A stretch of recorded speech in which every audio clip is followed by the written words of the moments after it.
that the faculty, every one of them is constantly thinking. Can you hear me out there? Yes? Someone right at the back, can you hear me? No? Yes or no? Raise your hands here. You guys there? Yes? Okay, I think it was to do with the mic, with the resetting of it.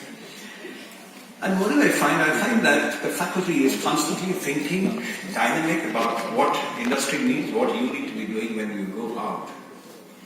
Next few minutes, I'm not going to actually be talking about green buildings. It's not just about what you should want to be doing, what you have as a predicament if you are 21, 22, 23. There are times when you're alone, you're by yourself, you're not with your friends, you're not in any coffee shop. And you're asking yourself, what happens after I certify, after I get this certificate from the college? If I'm doing my bachelor's, I'm thinking of maybe doing a master's. But some of you tell yourself, no, I want to see if I can get a job, maybe look at the master's later. Some of you have to take a job because you're under pressure. You've already taken an education loan. Your father can't afford to keep you in college beyond what he's already afforded you as your bachelor's degree. So what do? The other problem you have, and I was there, many of us, all of us here were there when we were 20 or 21 or 22. And we're looking to see who can help us. We don't want to go and meet somebody and ask him, is this what I can do? You don't want to drop your guard sometimes. You don't want to go and tell them that you have a genuine problem of finding that future for yourself. It's not simply about one certificate that you hold, whether you're an architect, a civil engineer, an electronics or a mechanical engineer. A lot of these people can tell you things from the outside, but can they touch your heart, your soul? Can they get into your mind and see what your hope, your aspiration is? That's a question that is very hard to answer. I had the same challenge. A lot of us had the same challenge when we were about that age that you are today. The difference is this.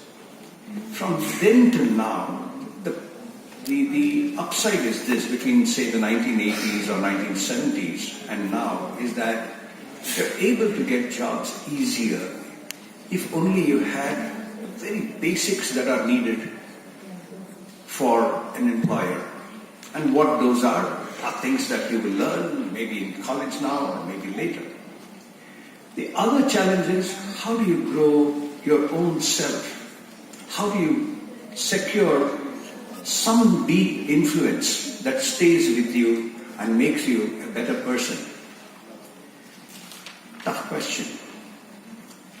I can only share with you, what happened to myself, let us say, when I was age 15, 16, 17, or what happened to me later in life when I was maybe 30, and then around 45 or 50,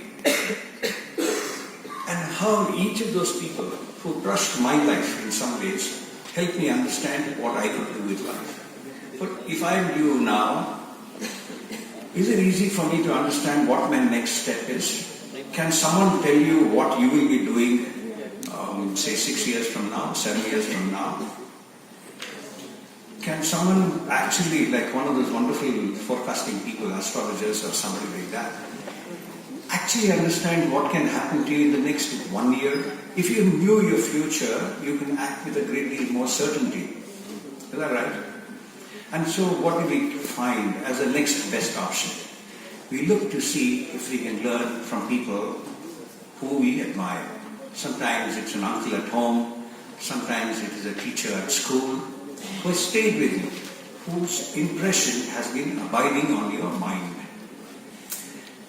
As such brushlit greatness, I have had my own share of people who sort of, deeply influenced me. And this is very important for you, and I'll come back to this by the time I end this little chat with you today. This business of being influenced by people who mean something to you is very important. Half the time you're not able to have a decent conversation with your father. right? And that's because, it's either a relationship where, you don't spend enough time with him. Sometimes the father is lost in too much of what he is doing. And those rare times, your father has been a great mentor and an influencer in your own life so far. One of those people, when I was 15 or 17, was a man who, happened to be in the family, a man who took me to reading at a point of time when, I was looking to see what I should be doing.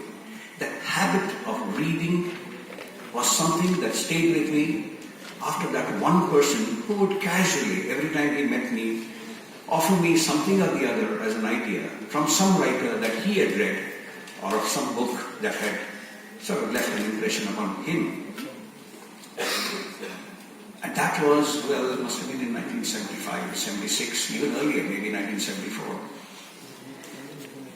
That impression and the kind of influence he left upon me, 40 years later, or 30 years later, I found another person called Dr. Jain, whom I have known now for about 17 years, 18 years. There are some people who have this very uncanny way of not actually invading or pushing an idea into your head, of gently telling you what could be good for you. That man in the 1970s was Rama's father. I'll make a confession. I used to know him in those days for whatever reasons. And eventually, as time grew, as decades flew, I found him to be the same person resonant with the same values that I had found him to be when I was in my teens, when I was maybe 2 or 3 years younger to what you are today. In 2000, or was it 1999, that I first met Dr. Jain. This man at that point of time, therefore, was probably in his early 60s, about the age that I am today. And throughout I found him to be again a very gentle soul, a person who would not actually impinge or force anything upon you. Now this brush with greatness is very important. Beyond what you have got as skills, Dr. Ramaraju spoke to you about how you need to be skilled better than, than the other guys, shall we say. Remember one thing, that out of every 100 engineers who graduate, or I could say that of even architects, I could say that of MBAs, out of every 100, there is no more than about 7 or 8 of them who are actually employable. Now explore that figure. India has today, every year, about 1 million engineers who graduate from colleges like yours. There are 3,500 such colleges in India. Google it.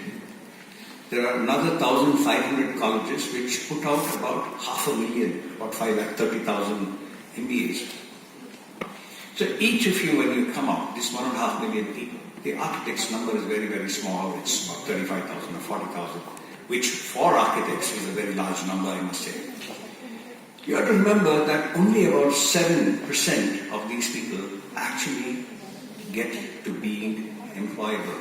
And so what has it got to do with what I was speaking in the first 2-3 minutes? This is that larger side of you that you need to evolve and not merely develop as a skill. This business of understanding what is inside your mind and what your aspirations are, what your hopes are, how you set them down. For example, I typically ask people to Google a few sites and find people who have listed the first or the best 40 things that I want to do in my life. And there is one person, never mind who he is, who actually had set this down when he was 23 or 24 or some such thing. And at 50 he reviewed it, and he found that of the 40 things that he had told himself that he will do in life, he had already accomplished about 26 of them at the time he was writing this, and he was 50 then. One of the things that he did not do in that list was climb the Mount Everest. He didn't reach the summit. He tried, he went up to Camp 2, and came back, he says. I take that example because I want you to understand that it's important for you to sit down for yourself what that road is for the next 5 years that you want to take. Look at some of the people here, apart from your teachers. Ashok was a trained engineer. He's now doing teaching of engineering. It's not that he has gone out of his discipline.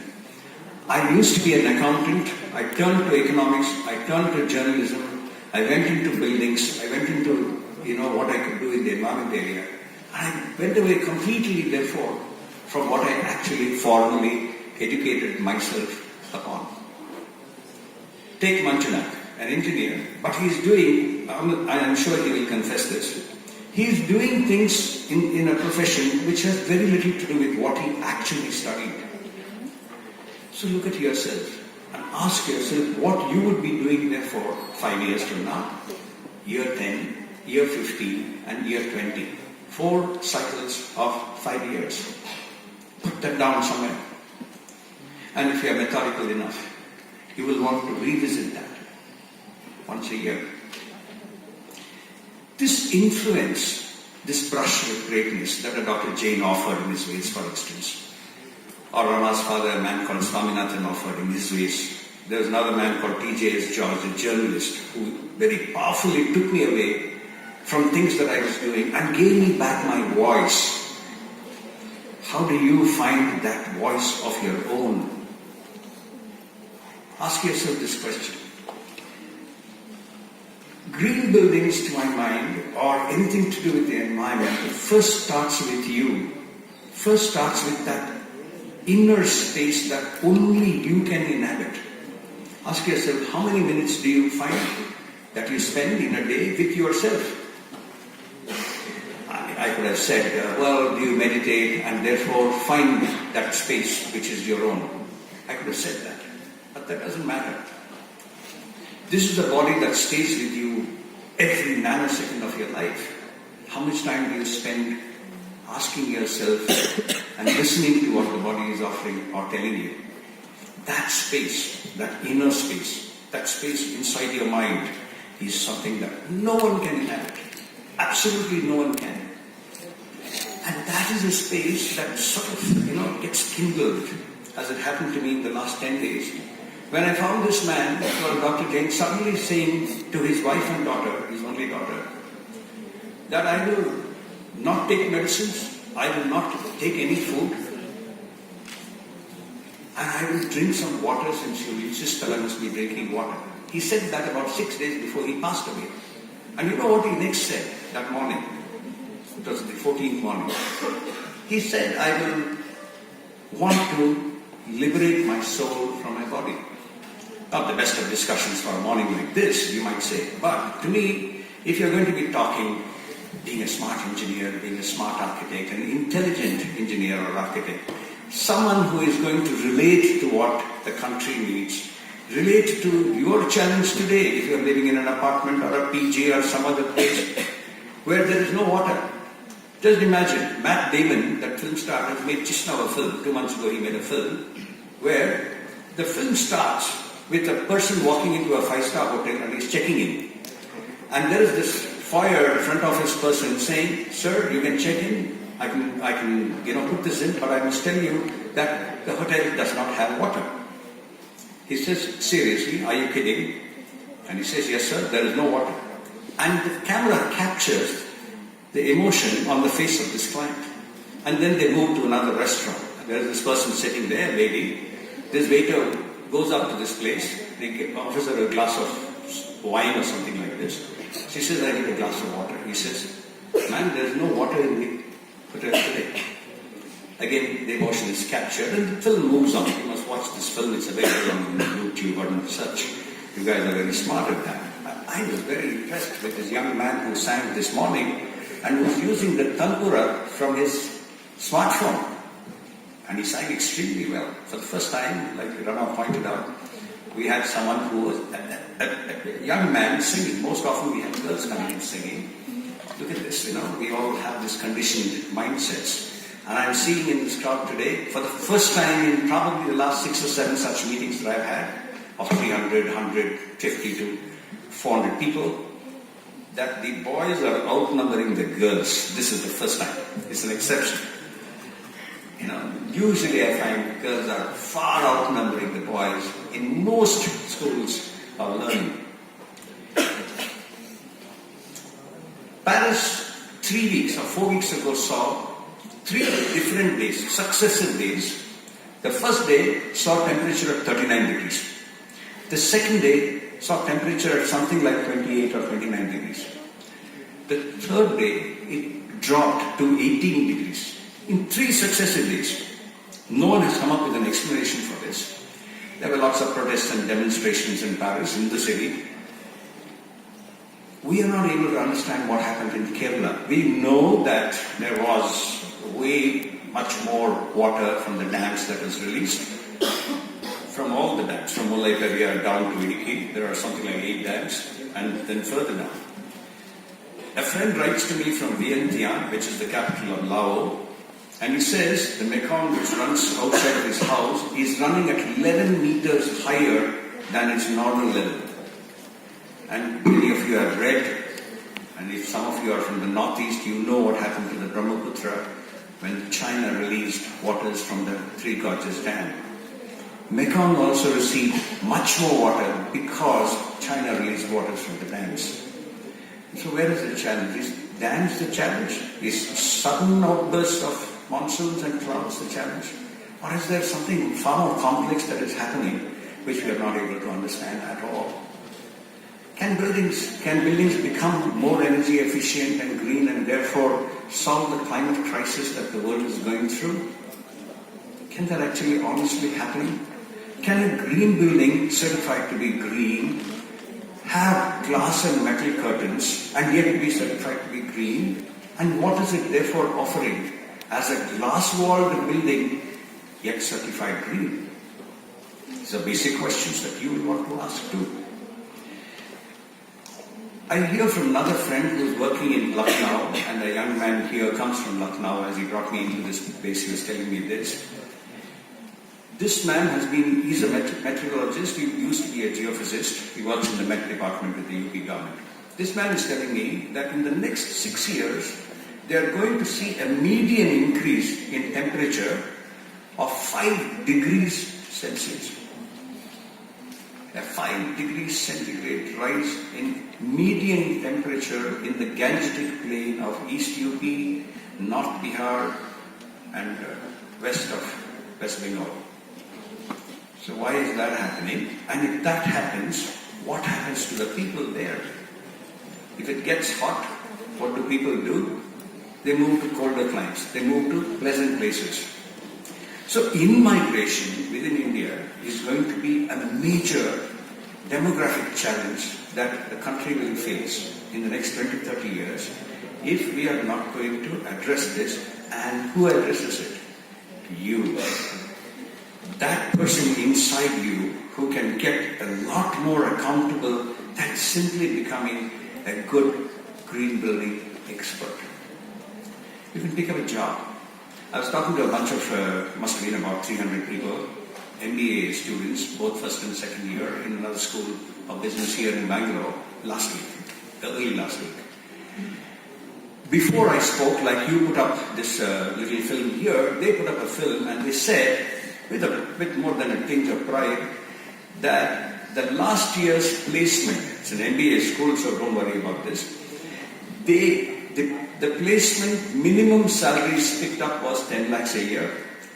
One of the brighter girls there got a job at 25 lakhs a year as part of campus placement. So I asked them, I said, now, the very first year you're going to earn 10 lakhs. That's nearly 80,000, 90,000 a year. Your father earned that money when he was on the verge of retirement, or maybe 5 years before, unless he was in business. I said, if you're going to be earning more than your father did when he was 15, what are you going to do? You want to make him proud, so you're going to buy a car first and pay an EMI of 10, 12, 14,000 rupees. The next you will do is to see that you tell Papa that we will move to a bigger house, I can afford the rent, so you move there, I will try and see how I can pay you from here. You want to do this because out of out of a deep sense of love, affection, and gratitude for your father. But remember what you're doing. By the time, if you are that person who earned 25 lakhs on campus placement, by the time you are 28 or 29, you're going to be earning enough to see that you're able to buy a bigger car, buy a bigger house, probably, mortgage your life for the next 5 to 8 years. Economies want you to spend money. Please remember that. Any economy wants you to spend money. What are we talking about here? We are saying, hey, see if you can certify your buildings green. See if you can be professionals in the industry who will be larger stakeholders in this game of bringing efficiency in energy, efficiency in water consumption. But ask yourself, is that sufficient? Do I have to make something else change? There is a very lovely YouTube film of Obama. You must watch this, where Obama is talking about how, like Gandhiji did in his time, you know that old line of how the world has enough to meet everybody's need and not everybody's greed.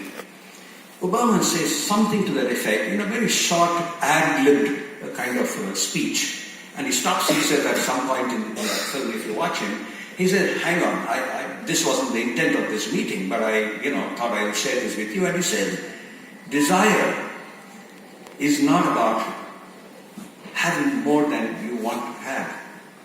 Is that making some sense to you? Remember that. Manjunath will present you at a very prosaic, practical level of what you need to be learning if you're an architect or an engineer, on how you can become more employable. But while you do that, ask yourself at the deeper level of your soul, since I talked about Dr. Jain and his soul, ask yourself at the deeper level of your soul, whether you want to be a good citizen, a conscionable citizen, a successful professional, or a person who will do good and do well. You need to do both. You need to do well, of course. Ask yourself this fundamental question in that space which is your own, which none of us can get into. I cannot enter that space inside your mind, inside your head. There are people here who will want to become aspirants for jobs. There are others here who will want to become aspirants for job creation. You want to run a business tomorrow and see how you can actually create more jobs for people. Do you want to be, therefore, a job seeker? Do you want to be a job creator? Good question to ask yourself, and then put it down in the next 5 years to say 2020.